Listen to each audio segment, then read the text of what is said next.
My son said, "Don't get too comfortable, Mom, because none of this is going to you." Those words hit me harder than the cold January wind that whipped across my face as I stepped down from the black town car parked outside Carter and Field's law offices. My husband, Richard, had been buried only 5 days earlier, and my body still carried the heaviness of grief, my clothes still smelling faintly of lilies from the funeral service, and yet here we were, summoned to read his will, while the earth above his coffin was barely settled. As I stood in the polished marble lobby, I could hear the laughter of my son and his wife echoing from the conference room. They weren't mourning. They weren't remembering Richard's long years of work building Johnson Manufacturing into a national name. No, they were here to feast, not on food, but on what they believed was their fortune. I gripped my small black handbag, the same one I had carried to Richard's hospital room every day for 2 months, and swallowed back the lump in my throat as I pushed the door open. My son, Daniel, didn't even bother to stand. He leaned back. In the leather chair, his tie loosened, his shoes propped arrogantly against the table's edge. "She's still breathing," he smirked to his wife, Melissa, who snickered as though it were a private joke. "Thought we'd have to check her. Pulse during the reading." A couple of cousins burst into laughter. My knees trembled, and I lowered myself into the flimsy folding chair that had been set aside at the end of the table, far away from the others, its metal leg wobbling under my weight as if even the furniture was conspiring to humiliate me. I wanted to cry then, to let the tears fall freely, but I remembered why I was here. "If you're watching this," I whispered to myself as though speaking to an unseen friend, "please stay with me to the end. This story will break your heart, but if you have a mother, or if you've ever been overlooked, then you need to hear what I'm about to say. And please, before I go on, subscribe to my voice because I am tired of being silenced. Mr. Carter." The family attorney cleared his throat and shuffled the papers before him.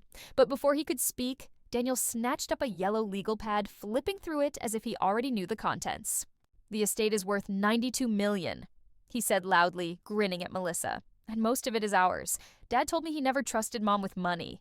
She built casseroles, not companies." The room erupted into low chuckles, and Melissa raised her champagne flute.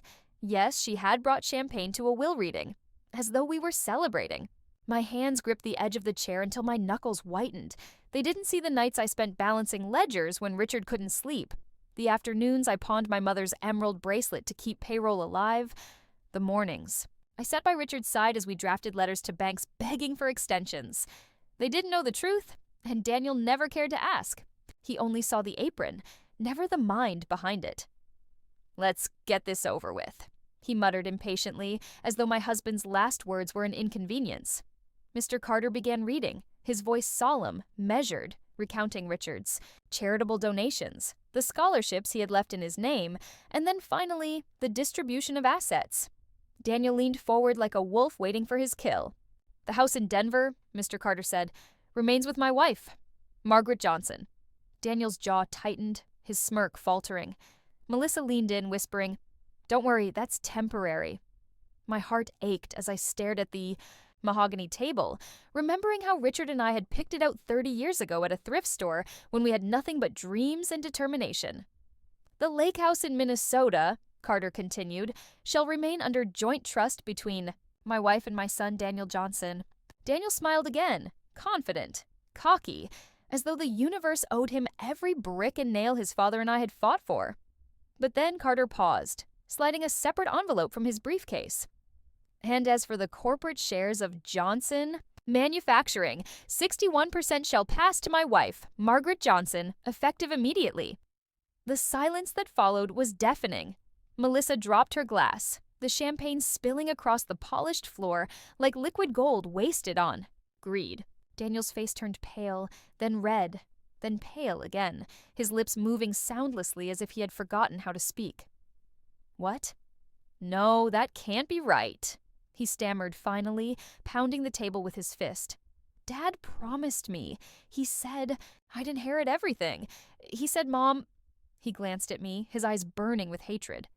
"She doesn't understand business. She can't even balance a checkbook."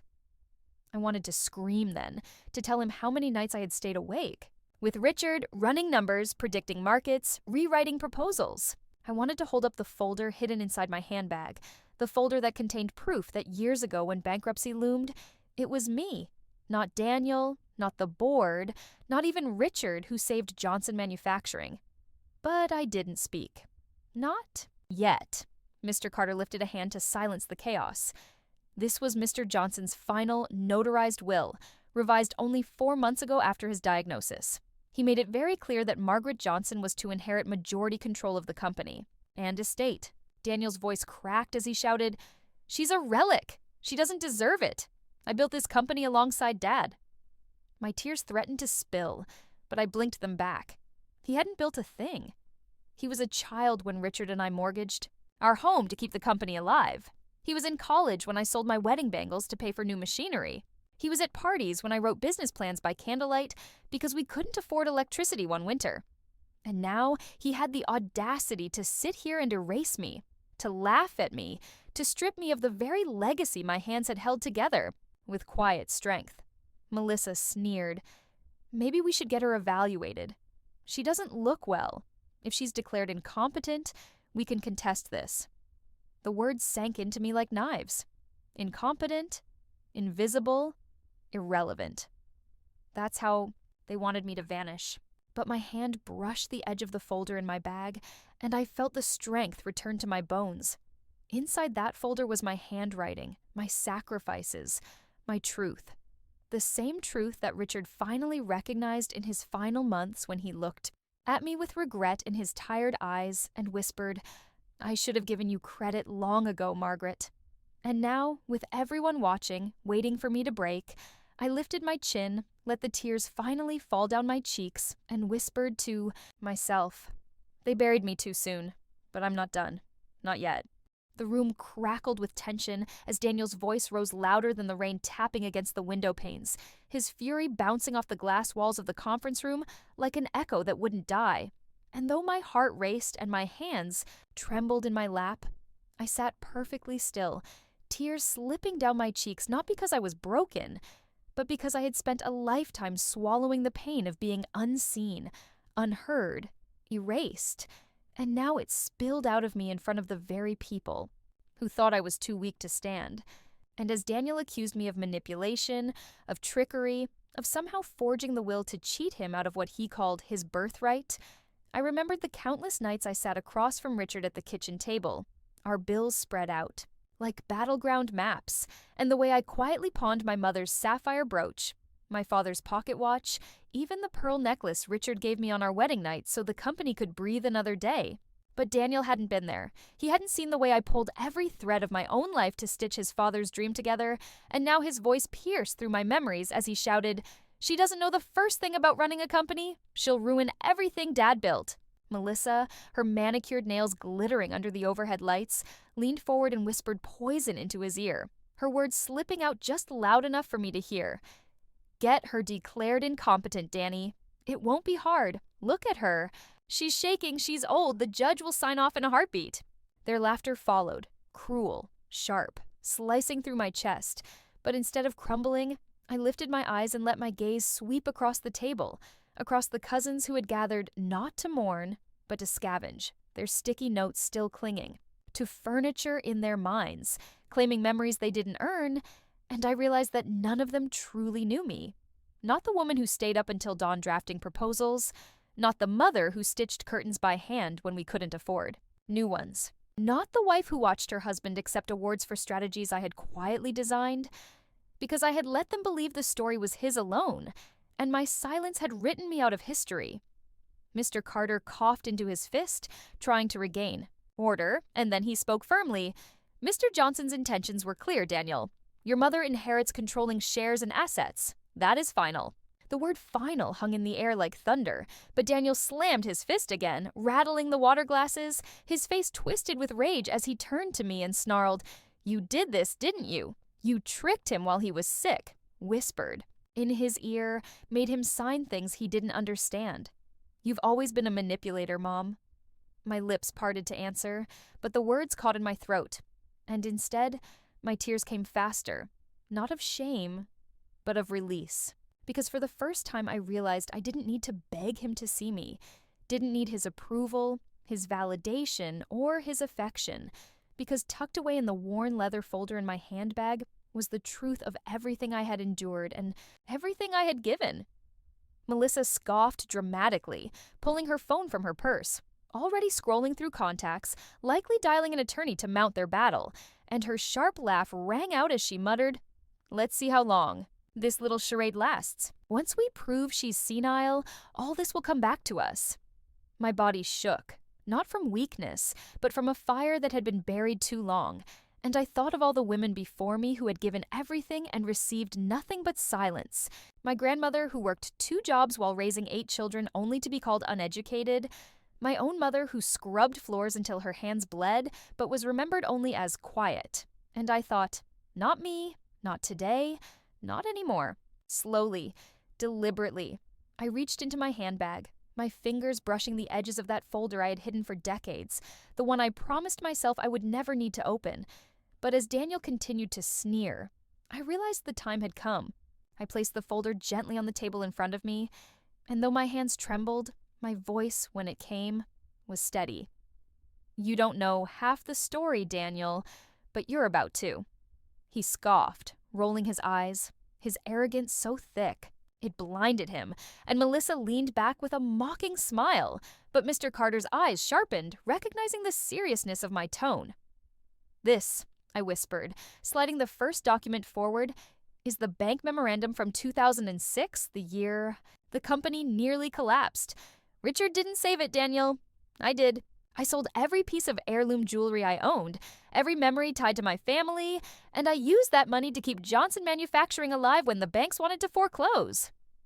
Daniel's laughter faltered, confusion flickering across his face. But I didn't stop.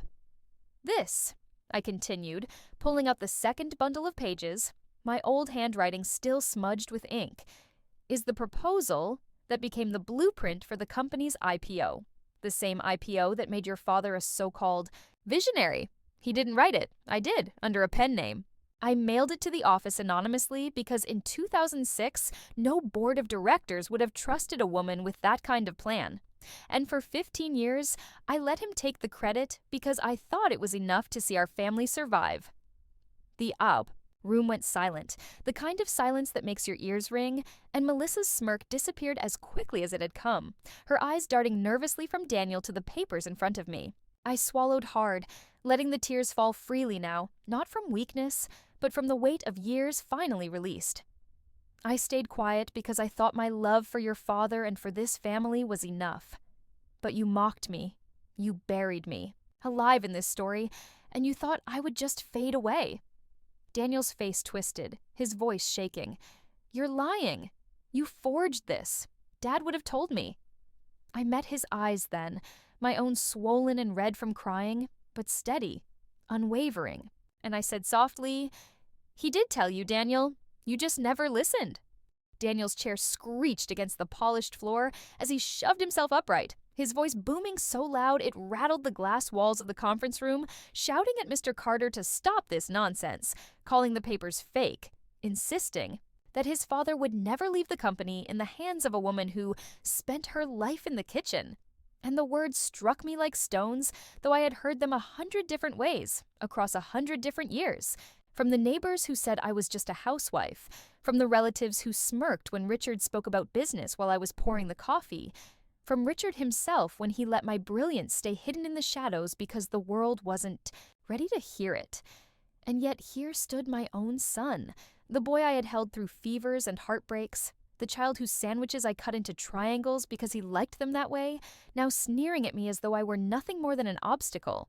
Between him and his millions, and Melissa's shrill voice joined his, accusing me of preying on Richard when he was weak, of manipulating him with guilt during his illness to change the will, her eyes flashing with greed as she hissed that I was stealing Daniel's future. But what they didn't know, what they could never know, is that I had already lived through worse storms than their cruelty, and I wasn't about to drown now. Mr. Carter's calm but firm tone tried to bring order, telling Daniel that all documents had been verified, notarized, and filed legally. But Daniel wasn't listening. He never listened, not as a boy when I warned him that his arrogance would someday be his undoing, Not as a man when I begged him to slow down and pay attention to what mattered in life. And certainly not now as he paced the room like a trapped animal, threatening to hire lawyers, to sue, to drag me into court until I was bankrupt and broken. My tears returned then, hot and endless, but they were not the tears of surrender. They were the tears of a woman who had been pushed past the point of silence, and though my voice shook as I spoke, it carried more weight than his shouting ever could. "I fed you when I had nothing left to eat myself," I whispered, my hands clutching the edge of the folder. "I saved this family when your father was drowning in debt. I built this company with my sacrifice, not with money, but with my very life, and you dare look at me and call me nothing?" The room froze, even the cousins who had been smirking before now shifting uncomfortably in their seats, and Melissa looked away, fidgeting with her phone as though the truth was too heavy to meet head-on. Daniel sneered again, spitting the words, "You're pathetic. You want everyone to think you're a hero, but you're just an old woman who got lucky? Dad carried you, not the other way around." His words carved into me like knives, but instead of shrinking, I pulled myself taller in that wobbling chair, my frail shoulders straightening with a strength even I didn't know I still carried, and I said softly, "If I am pathetic, then why does every record, every document, every signature prove otherwise?" Mr. Carter slid another paper across the table, one Daniel hadn't seen before. A notarized letter Richard had written just 3 weeks before his death, his handwriting shaky but clear, stating that he regretted not giving me credit for my role in the company and that he was leaving controlling shares to me, not out of pity, but out of justice.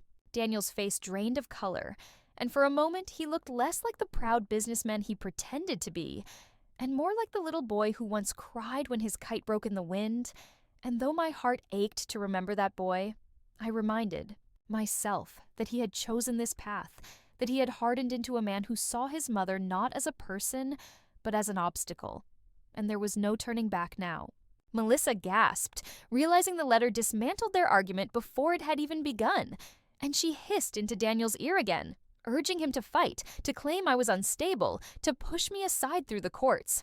I wiped my tears with the edge of my black sleeve and forced myself to breathe slowly, because I knew this battle was only just beginning, that they would not accept defeat so easily, and already I could see Daniel's mind racing, calculating his next move.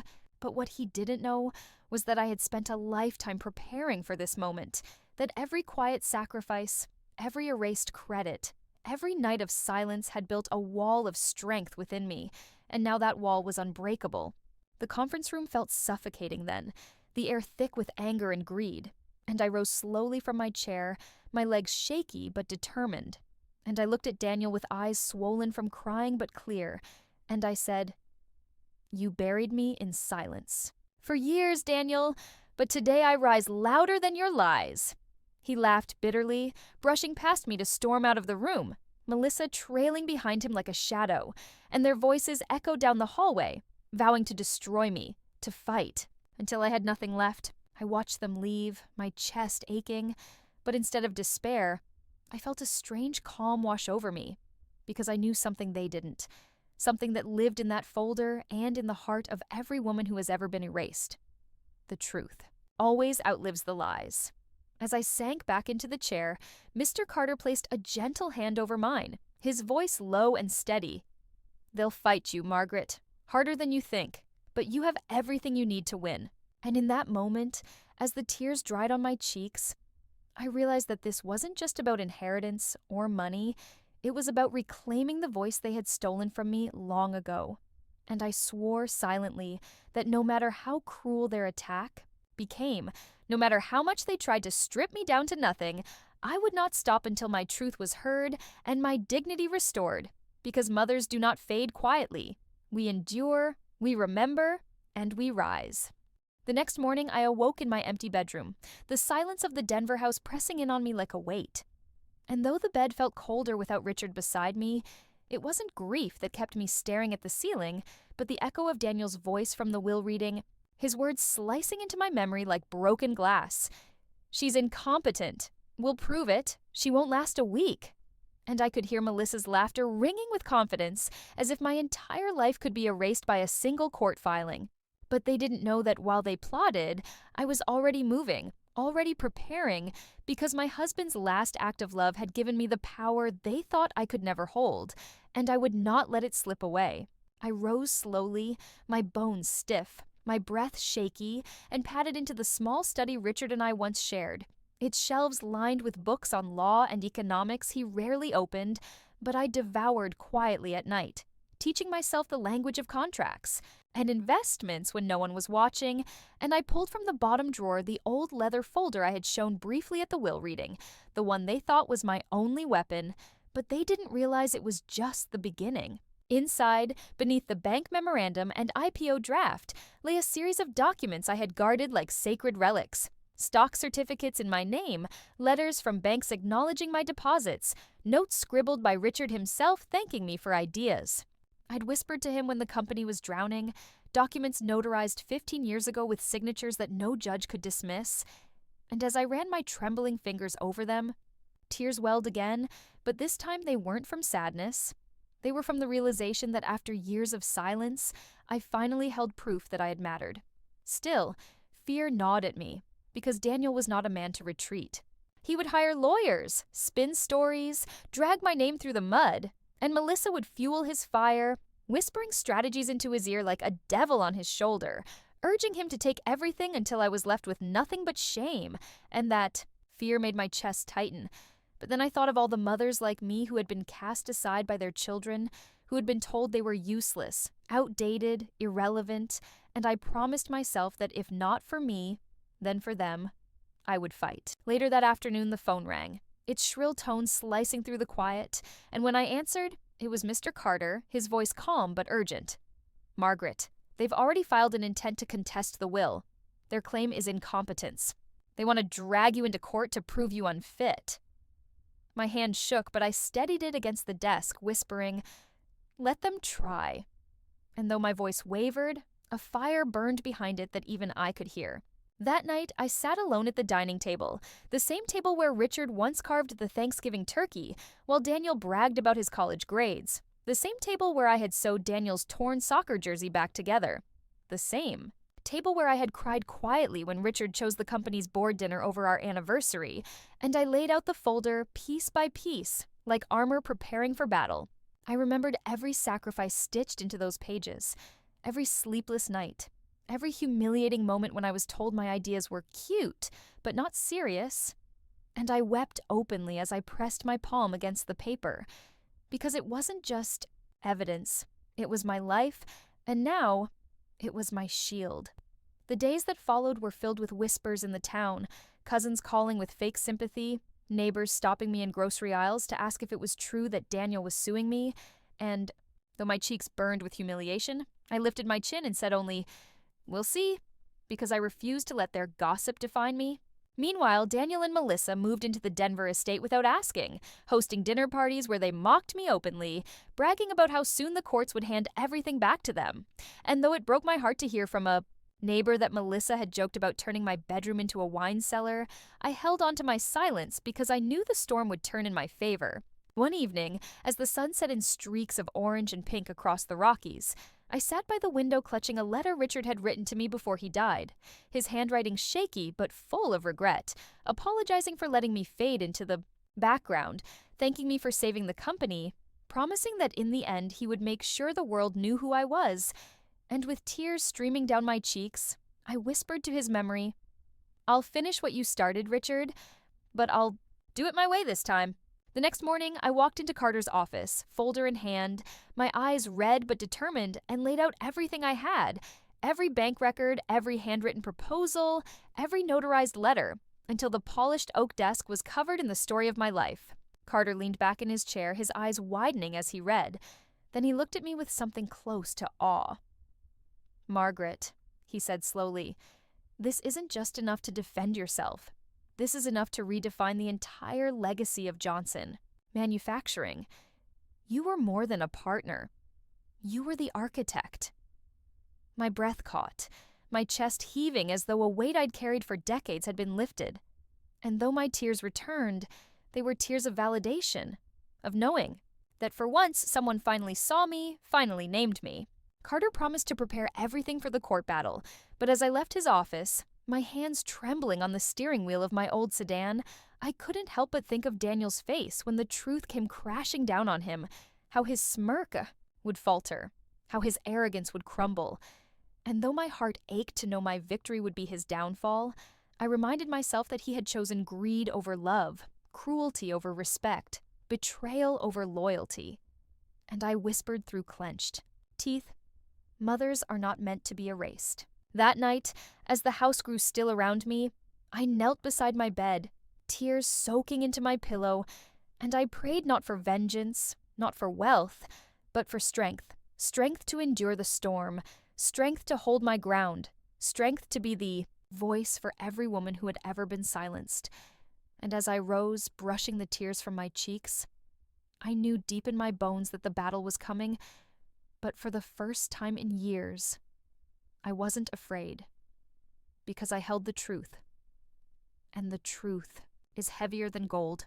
The courthouse smelled faintly of old wood and dust, a place where stories were rewritten not by truth, but by who shouted the loudest. And as I stepped into the cold, echoing chamber that morning, my black coat wrapped tightly around me, my eyes swollen from another sleepless night, I felt every pair of eyes land on me. The cousins sitting in the back row whispering like vultures waiting for scraps. Melissa smirking confidently beside Daniel in their crisp designer suits. And even strangers who had wandered in just to see the spectacle of a family tearing itself apart over millions. But though my legs trembled as I made my way to the table, where Mr. Carter waited with stacks of files and exhibits, my spine straightened with each step because I knew I wasn't walking in as a victim anymore, but as the quiet architect of a legacy too long denied me. Daniel leaned toward Melissa, whispering something that made her laugh, then raised his voice deliberately loud enough for me to hear. "She looks frail. This will be easier than I thought." And his cruelty stung, not because it surprised me, but because it reminded me of the little boy he once was. The boy who used to crawl into my bed after nightmares and beg me to hold him until morning, and I wondered how that child had grown into this man who now sought to erase me from my own life. The judge entered, a stern woman with gray streaks in her hair and glasses perched low on her nose, and as the bailiff called the court to order, the weight of the years pressed down on me, but Carter leaned closer and whispered, "Remember, Margaret, truth doesn't need to shout." And I nodded, clutching my worn leather folder like a lifeline. Daniel's lawyer, a sharp-tongued man in a navy suit, wasted no time painting me as a fragile old widow unfit to oversee a company, describing me as confused, emotionally unstable, manipulated by grief, and he pointed at me with a theatrical flourish, saying, "Your Honor, this is not a woman capable of running a corporation. This is a woman who should be protected from herself, not handed the keys to an empire." And Melissa dabbed fake tears from her eyes as if the performance needed more flair. The judge's eyes flicked toward me, her expression unreadable, and for a moment my heart sank. But then Carter stood, his voice measured and steady. "With respect, Your Honor, what you are about to see is not a relic of the past, not a confused widow, but the mind that saved Johnson Manufacturing from collapse. The unseen co-founder of the empire my client's husband was credited for building. He laid out the first document, the notarized bank memorandum from 2006, and the courtroom murmured as Carter explained how I had liquidated my family's heirlooms to pay the debt that would have crushed the company, my sacrifices turning into collateral that Richard's board had praised him for securing. Daniel's face darkened, and he shook his head violently, mouthing lies across the table, but the judge leaned forward, adjusting her glasses as she studied the signature. Next came the handwritten IPO proposal, my ink-stained cursive still legible after all these years, and Carter explained how the strategy had brought in over $40 million in new investments, how the board had celebrated Richard's brilliance, never knowing the document had been mailed anonymously by his wife under a pseudonym. The handwriting expert took the stand, a quiet man with careful words, and testified with 100% certainty that the script matched mine, his charts and magnified letters glowing on the courtroom screen for everyone to see. Gasps rippled through the crowd, and I watched Melissa's smirk dissolve into panic as she gripped Daniel's arm tightly.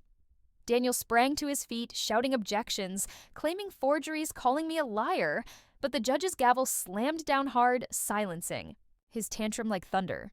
My tears came again then, hot and unrelenting, not because I was broken, but because for the first time in decades, my truth was being spoken aloud in a room where no one could erase it. And I let them fall freely down my cheeks as Carter read aloud Richard's final handwritten letter, his apology for letting me stay invisible, his recognition that without me there would have been no company to leave behind. Daniel's voice cracked then, his arrogance beginning to crumble, and though he tried to mask it with anger, shouting that I had manipulated a dying man, the judge cut him off sharply. Enough, Mr. Johnson. The evidence speaks louder than your accusations. The silence that followed was electric, and I sat trembling, clutching my folder, feeling the eyes of every cousin, every stranger, every person who had ever doubted me burn into my back. And though I was crying openly, it was not from shame, but from the release of carrying so many years of silence alone. As the session ended and the judge announced a continuance, stating that the evidence strongly favored my position as rightful majority heir and executor, I felt my knees buckle, but Carter's steady hand guided me to my feet. Daniel and Melissa stormed past, Melissa hissing, "This isn't over, you old witch!" While Daniel's face was a storm of rage and desperation, and though his words still cut, I whispered softly to myself, "It is over, Daniel. You just don't know it yet." That night, as I sat alone in the quiet of my house, the papers spread before me like a tapestry of my life. I wept into my hands, but when I finally lifted my head, I caught my reflection in the window. A tired old woman, yes, but also a fighter, a builder, a survivor, and I whispered into the darkness, "Mothers are the backbone of empires, and no amount of greed can erase that." And though the battle was not finished, I knew with a clarity that cut through all the grief and betrayal. The victory was mine because the truth was finally louder than their lies. The smear campaign began before the ink on the judge's notes had dried, and within days, my name was being dragged through every corner of our small Denver community, whispers blooming into rumors, rumors curdling into headlines. And though I had spent my life quietly behind the curtains of Richard's empire, suddenly I was the spectacle, the villain in Daniel and Melissa's story, their lawyers feeding the press stories about a senile old woman who had tricked her dying husband into rewriting his will. And neighbors who once waved at me from their porches now looked away as I walked past, their eyes full of questions they didn't ask, their mouths already fed with poison. And as I stood in line at the grocery store, I overheard two women whispering, "She can't even drive anymore. What business does she have running a company worth millions?" My cheeks burned, not with shame, but with fury, because I could drive. I could think. I could still calculate margins faster than Daniel could order another drink at his country club. But their words reminded me that this battle wasn't just about courtrooms. It was about dignity, about memory, about proving to the world that mothers are not disposable once their hands grow wrinkled. Carter called one evening, his voice steady but worried, telling me that Daniel had hired a PR firm, that he was holding interviews painting himself as the loyal son betrayed by a manipulative mother, and Melissa sat by his side on Morning Talk. Shows dabbing fake tears, telling anyone who would listen that I was unstable and out of touch with reality. And though I cried alone that night in the quiet of my kitchen, my tears falling into the steam of my tea, I also knew the truth was heavier than their lies. And so I began to prepare not just for the courts, but for the court of public opinion. I opened the old leather folder once more, my fingers trembling as I pulled out the final set of documents Richard had tucked away before his death. Copies of quarterly royalty checks tied directly to the IPO patent registered under my pseudonym, checks I had never cashed, never even mentioned, because I didn't want money, I wanted dignity. But now I realized these checks weren't just paper, they were my voice, proof that I had been the invisible architect all along. Carter arranged a press conference, something I never imagined I would do, and as I stood at that podium with cameras flashing, my knees trembling under my black skirt, I spoke into the microphones with a voice cracked from crying, but steady. With truth, for decades I stayed silent, believing love meant sacrifice, that invisibility was noble, but I was wrong. I was there when Johnson Manufacturing nearly collapsed. I sold my mother's emeralds to save it. I wrote the plan that carried it through its public offering, and I let my husband take the credit because I thought it was enough to see our family safe. But silence became erasure, and now my own son mocks me as incompetent, irrelevant, disposable. To every woman who has ever been erased, know this: we are not invisible, we are the foundation. My words quivered in the air, and though I feared they would fall flat, I saw reporters leaning forward, their pens racing, their eyes widening, and in that moment I knew I had struck a chord deeper than Daniel's lies could reach. The next morning, the headlines were different. No longer "Grieving Widow Accused of Fraud," but "Hidden Woman Behind Johnson Empire Speaks," and for the first time in weeks, I didn't walk through the grocery store with stares piercing me, but with nods of quiet respect from strangers who whispered, "Good for her." Daniel was livid, his face red on television as he doubled down, calling me a liar, accusing me of faking documents, and Melissa's voice cracked as she shrieked about how unfair it all was. But the more they screamed, the more foolish they looked against the quiet strength of truth, and though they still had power, their grip on public sympathy began to slip like sand through fingers. That night, alone in my house, I wept again. But these were tears of release because for the first time in years I felt seen, and I whispered to Richard's memory, "They can smear me, but they can't erase me." Still, the battle wasn't over. And as Carter reminded me, the courtroom would be the final battlefield. But now I had something Daniel could never reclaim: public eyes watching, listening, and waiting to see the ending of a story they already sensed would not favor him. I looked again at the old folder, at the smudged ink, the faded letters, the weight of my life pressed into paper, and I felt a fire rise in me stronger than the fear, stronger even than the grief, because I knew the tide was turning. And though Daniel would fight harder, dirtier, meaner, he had already lost the one thing he thought he could control: the narrative. For the first time in my life, I was writing it myself. The final hearing drew a crowd larger than I had ever imagined. The courtroom benches filled with reporters, townspeople, even former employees of Johnson Manufacturing who had come to see the climax of a battle that had turned our family into a headline. And as I entered through the heavy oak doors, clutching my worn black handbag, the whispers rose like a wave, some calling me a hero, others still doubting me. But I kept my eyes forward because I knew today would decide not just the company's future, but whether I would be remembered as a footnote or as the woman I had truly been all along. Daniel sat at the opposite table, his face hardened, jaw clenched, his expensive suit crisp, but his eyes bloodshot from sleepless nights, Melissa beside him like a porcelain mask cracking under pressure, her fingers twitching as she scrolled. On her phone even now, trying to control the narrative one last time. Their lawyer rose with fire, unleashing every accusation in his arsenal, calling me delusional, claiming the documents had been fabricated, alleging that grief had clouded my memory, and even hinting that Richard's signature on the revised will had been coerced, his words dripping with venom meant to poison the judge's mind, and for nearly an hour I sat silent, my heart pounding so hard it felt like it might break my chest until Carter rose, his voice calm, steady, almost quiet.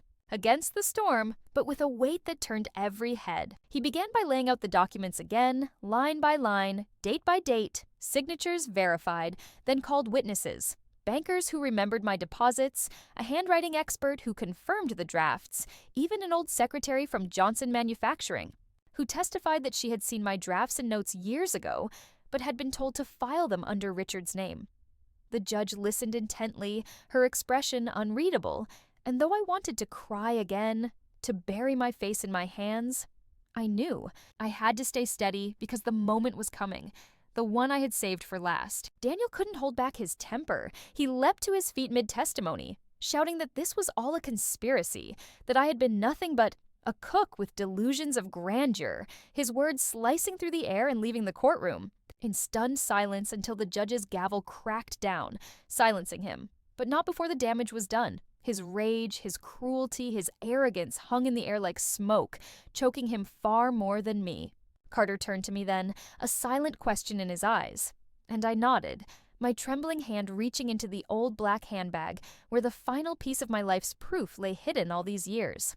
I rose slowly, my knees weak but my spine tall, and walked to the witness stand, tears blurring my vision, and when the bailiff swore me in, my voice cracked on the words, but I spoke them anyway, because this was my moment to finally speak. From my bag, I drew out the thin envelope Richard had left tucked inside a copy of his will, one he had told no one about but me. A sealed letter written in his own hand with his own signature, notarized, and dated just weeks before his passing. My fingers shook as I handed it to Carter, who passed it to the judge, and the silence in the room grew so heavy you could hear the rustle of paper as she opened it. Her lips moved as she read, then her voice carried the words aloud. To my beloved wife Margaret, and to the court that may question her, let it be known that she is not only my partner in marriage, but the architect of Johnson Manufacturing's survival. When I faltered, she rose. When the company faced ruin, she sold her family heirlooms. When we needed vision, she drafted the plan that saved us. I asked her to remain in the shadows because the world was not ready to follow a woman, and for that I carry my greatest regret. This will is not her manipulation. It is my confession. The empire bears my name, but the foundation was hers. The words fell like thunder, and though my tears blurred everything before me, I could hear the gasp ripple through the room, see the heads turning, feel the weight of decades finally lifting. Daniel's face drained of color, his mouth opening, and closing like a fish gasping for air, Melissa clutching his arm in disbelief, her eyes darting toward the exits as though looking for escape. The judge set the letter down slowly, her gaze settling on me, her voice calm but resonant as she said, Mrs. Johnson, it appears the truth has been hidden far too long. The court finds you competent, capable, and the rightful executor of your husband's estate and controlling shares of Johnson Manufacturing. My knees buckled, but I gripped the wooden stand, letting the tears pour freely, my chest heaving with sobs that were not of sorrow but of vindication, the kind of tears you cry when you have finally been seen after a lifetime of erasure. Daniel slumped back in his chair, defeated, while Melissa buried her face in her hands. And though part of me ached to see my son so broken, another part whispered firmly, he chose this. As the gavel fell and the judge adjourned, the room erupted in murmurs, reporters rushing to the doors, cousins staring at me with wide, guilty eyes, and I walked slowly back to my seat, Carter's hand steadying me, my body trembling, but my spirit stronger than it had ever been. For the first time in decades, the world had heard my name, my story, my truth, and as I clutched the worn folder to my chest, I whispered to myself, mothers are not relics. They are the backbone. And though Daniel had tried to bury me, it was I who had buried his lies. When I walked out of the courthouse that afternoon, the cold Denver air wrapped around me, sharp and biting. But instead of shivering, I felt stronger than I had in years. The kind of strength that comes not from muscles or youth, but from survival. From carrying a weight for so long that when it is finally lifted, you feel both broken and whole all at once. And as the cameras flashed and reporters shouted questions, I kept my eyes down, clutching the worn leather folder against my chest like a shield, because this wasn't about fame or headlines. It was about truth. And though I was exhausted, though my bones ached and my voice was hoarse from crying, I felt taller than I ever had before. Daniel and Melissa stormed past me, their faces twisted. With fury, their voices hissing about appeals and revenge, but the crowd did not part for them the way it once had. No. People stepped aside silently, their eyes cold, some even shaking their heads at my son, because though money had bought him lawyers and microphones, it had not bought him respect.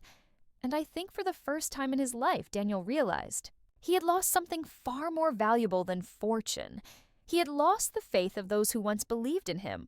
That night I returned to the Denver estate, the house I had called home for nearly 5 decades, and as I pushed open the heavy wooden doors, I was met not with laughter or champagne as it had been after Richard's funeral, but with silence, a silence that felt sacred, a silence that felt like mine. And as I walked slowly through the halls, I saw the sticky notes Daniel's children had plastered everywhere, still clinging to furniture, to cabinets, to picture frames. This one's mine, they had written in childish scrawls of entitlement, and one by one I peeled them off, pressing each into the trash with trembling fingers, whispering softly, not anymore. In the dining room I paused, my hand resting on the grand piano Richard and I had danced beside during blackouts, remembering the way his hands once found mine in the dark, remembering the way he whispered, you are my strength, though he never said it outside those walls. And for a moment, grief returned so fiercely it stole my breath. But then I thought of his letter, of his final words acknowledging what I had done, and I realized that even if it came too late, even if it came after decades of silence, he had given me back my voice, and I would use it. Later that week, Carter came with final papers transferring not only the shares, but full rights to the intellectual property tied to the IPO model. And as he slid the documents across the table, I wept openly, my tears staining the ink as I signed. Because it was not wealth I felt, it was justice. And I whispered to myself, "This is not revenge. This is recognition."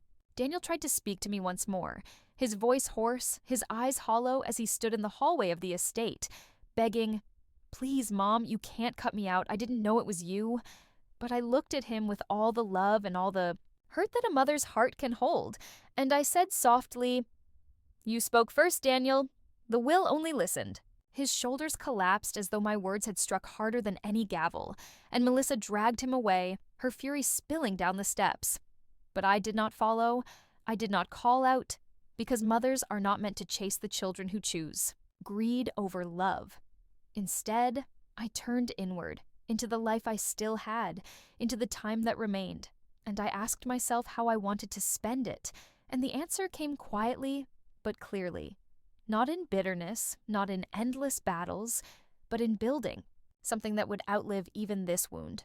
With the royalties and dividends that now flowed into my account, I started a foundation, a small one at first, called the Silent Builders Fund, dedicated to women over 60 who had been erased in their own families, women who had given everything, only to be dismissed as useless. And I gave grants for education, for housing, for starting small businesses, because I knew that sometimes all a woman needs is proof that someone sees her, that someone believes her story matters. As the months passed, I sold the Denver estate, not out of anger, but because the walls carried too much noise, too many cruel words, and I moved into a smaller home near the ocean in California, a place where the waves spoke louder than gossip, where the air smelled of salt instead of greed. And there, in a sunlit kitchen with curtains that swayed in the breeze, I finally felt peace. Yet even in that peace, the memories lingered. The sight of my son laughing as he claimed what was mine, the sound of my grandchildren joking about my death, the sting of Melissa's sneer. And sometimes the tears returned at night, silent and unstoppable, but I let them fall because they no longer meant defeat. They meant survival. They meant I was still here, still breathing, still thinking. One morning, as I watered the roses on my small balcony, a neighbor stopped to say, "I saw your story in the paper. You're an inspiration." And though my cheeks flushed with humility, I realized that maybe my story wasn't just mine anymore. Maybe it belonged to every woman who had been silenced. And maybe, just maybe, my voice had cracked something open in the world. Now, as I sit here speaking to you through this story, tears streaking down my cheeks, I beg you to remember this. Do not let anyone tell you that mothers are invisible, that age makes you irrelevant, that silence is noble, because silence, too, long becomes erasure. And if my story moved you, if you felt my pain, then I ask you, please subscribe, like, and comment, because there are countless women like me whose voices are still waiting to be heard, and maybe your voice will help carry theirs. I was more than a wife, more than a mother, more than a widow in black. I was the architect of an empire, and when they tried to bury me, I bloomed. And so I leave you with this. Next time you see an old woman sitting quietly in a corner, remember that she may carry inside her a story powerful enough to shake empires, and never, ever mistake silence for weakness, because sometimes silence is only the breath we take before we rise.